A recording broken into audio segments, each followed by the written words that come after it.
दोस्तों, आधुनिक खोजों से ज्ञात हुआ कि लाखों वर्ष पहले इस धरती पर आदि मानव रहा करते थे। पहले आदि मानव 4 पैरों पर चलता था और जंगलों में रहते थे। वह पेड़ों की जड़ें, पत्तियां, फल फूल खाते थे और कुछ जानवरों को मारकर उनका कच्चा मांस भी खाते थे। उनके पास पहनने के लिए कोई वस्त्र नहीं होती थी। आदि मानव खाने की तलाश में दिन भर जंगलों में घूमते थे, लेकिन रात होने पर जानवरों से बचाव व ठंड और बरसात से बचने के लिए गुफाओं में छिप जाते थे। लेकिन वह अधिकांश पेड़ों पर ही रहा करते थे। उन्होंने ऊंचाई पर लगे पेड़ों के फलों को तोड़ने के लिए वह धीरे धीरे अपने शरीर को संतुलित करते हुए 4 पैरों के बजाय 2 पैरों का उपयोग करने लगे और इस प्रकार उनके 2 हाथ स्वतंत्र हो गए, जिससे वह अपने हाथों का उपयोग किसी और कामों में करने लगे। इस तरह मानव में धीरे धीरे शारीरिक परिवर्तन होते गए। अब वह 2 पैरों पर खड़ा होकर अधिक दूरी तक देख सकता था। वह आसपास की चीजों को देखने के लिए पूरे शरीर को घुमाने के बजाय सिर्फ गर्दन का उपयोग करने लगे। हाथों का उपयोग पेड़ों की टहनियां पकड़कर फल तोड़ने, खाना खाने और खाना लाने के लिए करने लगा। इसी समय वह पीठ के बल पर सोने लगे। इस प्रकार शारीरिक परिवर्तनों के साथ साथ मानव के सोचने की शक्ति का भी काफी तेजी से विकास होने लगा। इसके साथ ही उन्होंने रोने हंसने की आवाज भी विकसित कर ली। लगातार आते परिवर्तनों के द्वारा अब मनुष्य अपनी मूलभूत आवश्यकताओं जैसे भोजन, आवास व सुरक्षा के बारे में भी सोचने लगा।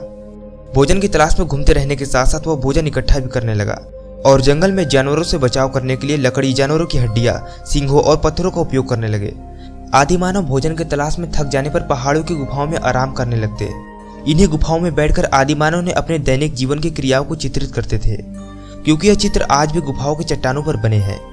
भारत में सैकड़ों स्थानों पर ऐसी कलाकृतियां मिलती है। मध्य प्रदेश के भोपाल, विदिशा, रायसेन, सिंधौर, होशंगाबाद आदि जिलों में कई कलाकृतियां मिलती हैं। आदि मानव अपने शरीर को ढकने के लिए वृक्षों की छाल, पत्तों तथा जानवरों की खाल का उपयोग करते थे।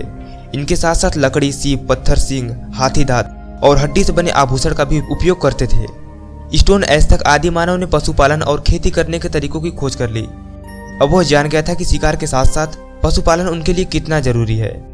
पशुओं से वह कई तरह के काम करवा लेते थे, जैसे शिकार करने में कुत्ता, खेती में बैल और दूध प्राप्त करने के लिए गाय, भैंस आदि की मदद लेते थे।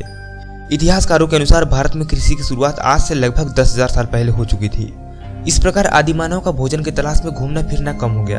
अब वह जान गए थे कि मानव और पशुओं के द्वारा खाकर फेंके गए फलों के बीजों से कौन से पौधे उगाए जा सकते हैं। खेती करने की कला एक महत्वपूर्ण खोज थी, जिसके कारण मानव को भोजन की तलाश में भटकने की जरूरत नहीं रही और अब वे एक जगह बसने लगे। लेकिन जब उन्हें खाद्य सामग्री की कमी पड़ने लगी, तब उन्होंने जमीन की खुदाई करके जमीन में बीज बोना शुरू किया और धीरे धीरे वे मिट्टी की गुड़ाई व पौधों के लिए पोषक तत्वों का महत्व भी जान गए। वह पानी के स्रोत के निकट वाली जमीनों पर खेती करने लगे। समय अनुसार धीरे धीरे कृषि का विकास हुआ। वर्तमान में अपनी आवश्यकताओं के साथ साथ मनुष्य ने विकसित कृषि यंत्रों का भी विकास किया, जिससे कम समय में अधिक फसलें की जा सकती हैं। इस प्रकार आदिकाल से लेकर आज तक मानव की कृषि पर निर्भरता लगातार बढ़ती गई और कृषि के विकास के साथ साथ सभ्यता का भी विकास हुआ।